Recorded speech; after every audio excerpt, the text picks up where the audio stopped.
কোভিডের নতুন প্রজাতি নিয়ে ভয়ের কোনো কারণ নেই বললেন আইসিএমআর এর ডিজি ডক্টর রাজীব বাহল। সোমবার তিনি বলেন, কোভিড-19 এই নতুন প্রজাতি নিয়ে জনসাধারণের উদ্বিগ্ন হওয়ার দরকার নেই। আমাদের কেবল সতর্ক থাকতে হবে। সরকার এবং সমস্ত সংস্থা কি ঘটছে তা পর্যবেক্ষণ করছে। আইসিএমআর ডিজি আরও বলেছেন, আমার মতে প্রাথমিক সতর্কতা অবলম্বন করা উচিত। আমরা এখনই বর্ধিত সতর্কতার কথা বলছি না। তবে যদি কেউ ক্যান্সার রোগী হন অথবা তার রোগ প্রতিরোধ ক্ষমতার সমস্যা থাকে, তাহলে আমরা সাধারণত তাদের যে কোনো সংক্রমণ এড়াতে পরামর্শ দিই। সতর্কতা অবলম্বন করা প্রয়োজন। इन टर्म्स ऑफ कि जो कोविड के केसेस हैं वो तो सबको ज्ञात है कि थोड़ा केसेस में इंक्रीज़ हुआ है और केसेस कुछ बढ़े हैं और आपको नंबर्स मालूम है कितने हैं।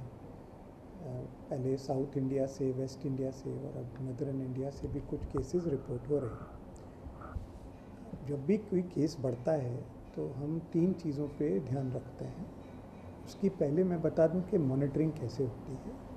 सबसे पहले तो हमारा एक सिस्टम है IDSP, integrated disease surveillance programme. वहाँ पर जितने भी केस कहीं से भी पूरे देश से रिपोर्ट हो रहे हैं उनके ऊपर नज़र रखी जाती है। इसके साथ साथ सेंटिनल सर्वेलेंस, एक pan India sentinel surveillance ICMR का प्रोग्राम है जिसमें 73 मेडिकल कॉलेजेस में जो वायरस डायग्नोस्टिक और रिसर्च लैब्स हैं वहाँ से कॉन्स्टेंटली, ये नहीं कि जब केस रिपोर्ट होंगे, कॉन्स्टेंटली हम लोग ये देखते रहते हैं कि क्या केस आ रहे हैं और उसका कितने उनमें से कौन सी बीमारी की वजह से है, कौन सी इन्फेक्शन, कौन से पैथोजन की वजह से। इसको हम respiratory, pan India respiratory sentinel surveillance network बोलते हैं।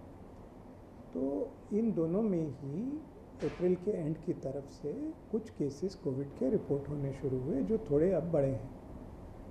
तो जब हम इसको देखें तो हमें 3 चीज़ों पे नज़र रखनी चाहिए। आपने पूछा कि how serious is the situation, तो उसको इज़ डिपेंडेंट ऑन 3 फैक्टर्स। 1 कि वो कितना ट्रांसमिसिबल है, यानी कितनी तेज़ी से केसेस बढ़ रहे हैं। आपको याद होगा पहले हम देखा करते थे कि कोई केसेस 2 दिन में डबल हो रहे हैं, 1-1.5 दिन में डबल हो रहे हैं। तो उस तरह से हमें देखना चाहिए कि इसको कितनी धीरे कितना तेज़ बढ़ रहा है। इस वक्त ऐसा नहीं लग रहा है कि ये कोई बहुत ही ज़्यादा तेज़ी से बढ़ रहा है, हालांकि there is an increase in numbers. तो उस पर हमारी नज़र है, पहली चीज़। दूसरी चीज़, क्या ये हमारी प्रीवियस इम्यूनिटी को इवेड कर रहा है? तो कुछ तो इवेड करेगा ही। अगर कोई चीज़ नया केस आएगी, कोई नया वेरिएंट आएगा, तो वो तभी इन्फेक्ट करेगा जब पुरानी इम्यूनिटी थोड़ी सी कम होगी, चाहे वो नेचुरल इम्यूनिटी हो, चाहे वैक्सीन से रिलेटेड इम्यूनिटी हो। तो उसमें भी कोई घबराने की बात नहीं है। अब तीसरी बात है जिससे कि ये फैसला होता है कि हमें इस चीज़ को वरी करना चाहिए या नहीं करना चाहिए, वो ये है कि कितने सीवियर केसेस हैं। What is the percentage of severe cases among all Covid cases? Are we getting very severe disease, particularly in those without comorbidity?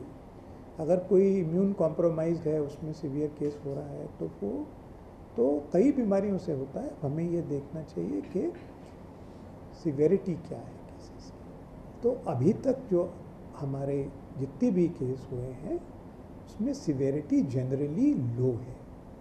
जो पुराने ओमिक्रॉन के वेरिएंट थे, सर्टेनली उनसे ज़्यादा बिल्कुल नहीं है। तो कम हो सकती है, ज़्यादा नहीं है। तो ये चीज़ हमें कहते हैं कि अभी वरी करने की किसी को इसके लिए ज़रूरत नहीं है। But should be vigilant? Yes. Should we be prepared? Yes. We should always be vigilant, we should always be prepared, and therefore we are monitoring the situation very closely. The Health Secretary took a meeting yesterday which was also attended by DGHS and me, और हम लोगों ने सारी situation को बहुत closely monitor किया और करते रहेंगे। अब जहाँ तक सवाल है कि कौन सा वेरिएंट है जो कर रहा है, उनमें भी ऐसा नहीं लग रहा है कि कोई बहुत ही नया वेरिएंट है, ऐसा नहीं लग रहा है। क्योंकि जो वेस्ट और साउथ इंडिया के हमने अभी तक सीक्वेंस किए हैं उनमें 3 सीक्वेंसिंग जो हैं, 3 सीक्वेंसेस, 3 सब वेरिएंट ज़्यादा हैं। वो सभी ओमिक्रॉन के ही सब वेरिएंट हैं, LF7, XFG और JN1। ये 3 और एक NB 1.8.1 भी कुछ केसेस में मिला है, लेकिन पहले 3 थोड़े ज़्यादा फ्रीक्वेंटली मिले हैं। ये सभी वेरिएंट जो हैं ये दूसरे देशों में और WHO के डेटाबेस में सीवियर डिजीज़ नहीं कॉज कर रहे हैं। दूसरे कंट्रीज़ में भी बहुत ज़्यादा सीवियर डिजीज़ इस तरह से नहीं देखी गई इन वेरिएंट से। बट कॉन्स्टेंटली जैसे केस बढ़े हैं, हमने और वे केसेस को उसमें लगाया है। उसके कल परसों तक और भी रिज़ल्ट हमारे पास आएंगे दूसरे different parts of the country other than south and west also. We will be able to say what are the variants. At this moment overall, I will say we should monitor, we should remain vigilant, but there is no cause of any serious concern or worry. जन सामान्य के लिए क्या सलाह देना चाहेंगे आम नागरिकों के लिए भारत के? आम नागरिकों के लिए भी यही सलाह है कि विजिलेंट रहें और वही सब करें जो अच्छी चीज़ें जो करनी चाहिए। अगर आप कहें कि अच्छा बिहेवियर है कि किस तरह हमें स्वच्छता रखनी चाहिए, हाथ धोना चाहिए, तो करना चाहिए उसी जो नॉर्मली अच्छा है। कोविड की वजह से या इस सर्ज की वजह से मेरे हिसाब से इस वक्त कोई इमीडिएट कोई एक्शन जनता को लेने की ऐसी आवश्यकता नहीं है। जैसे ही होगी वैसे ही जो मिनिस्ट्री जो है वो उसकी वो जारी करेगी। हम लोग उस पर नज़र रखे हैं। इस वक्त ऐसा नहीं है कि कुछ स्पेशल करना है जनता को, लेकिन मान लेती है किसी को कैंसर है, किसी को कोई और इम्यूनिटी की बीमारी है, उसको हम नॉर्मली ही सलाह देते हैं कि हर इन्फेक्शन से बचिए। अगर उसके कमरे में कोई जाता है हम उसको कहते हैं कि आप मास्क लगा के जाइए। वो सब चीज़ें ही करना है जो नॉर्मली करते हैं। ऐसे कोविड के इन केसेस बढ़ने की वजह से कोई स्पेशल जनता में हमारे हिसाब से इस वक्त कुछ भी करने की आवश्यकता नहीं है।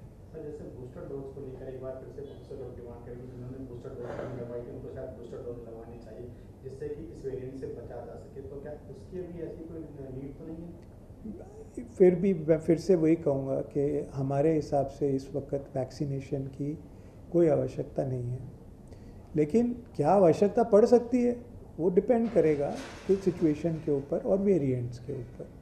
लेकिन इस वक्त ये कहना कि हमें बूस्टर लगाने की ज़रूरत है, ऐसा हमारी तरफ से हम नहीं समझते हैं कि वही इस वक्त कोई बूस्टर लगाने की हर किसी को आवश्यकता है। फिर से मैं कहूँगा, अगर कोई इंडिविजुअल डॉक्टर ये डिसाइड करे कि मेरे पेशेंट को कोई बहुत सीवियर इम्यूनिटी की प्रॉब्लम है, मैं उसको तरह तरह की इन्फ्लुएंजा वैक्सीन या दूसरी वैक्सीन लगाना चाहता हूँ और उसमें कोविड की भी बस वैक्सीन लगाना चाहता हूँ, वो एक अलग बात है। जो आप बात कर रहे हैं वो ये है जिस तरह से हमने सारी जनता को 2 डोज दिए और बूस्टर दिया, उसकी बात कर रहे हैं। उस चीज़ की आवश्यकता इस समय मैं बिल्कुल नहीं समझता हूँ। अपनी मेरी समझ में इस वक्त उसकी कोई ज़रूरत नहीं। धन्यवाद। वैक्सीन से रिलेटेड एक और चीज़ है जो मैं आपको सबको बताना चाहता हूँ। आप सबको पता होगा कि देश में, हमारे देश में कई तरह की वैक्सीन्स हमने निर्मित की, डेवलप भी की और बनाई भी, और कई प्लेटफॉर्म्स पे बनाए। यदि भगवान ना करे कि कभी ज़रूरत पड़ती है हमें आगे किसी वैक्सीन की, वो वैक्सीन बनाने की क्षमता भारत में है और जल्द बनाने की क्षमता भी हमारे अंदर है। तो उससे भी कोई घबराने की बात नहीं है कि हम कुछ बना, अगर ज़रूरत पड़ी तो हम कोई भी वैक्सीन जल्दी से जल्दी बना सकते हैं। Bureau report RE News।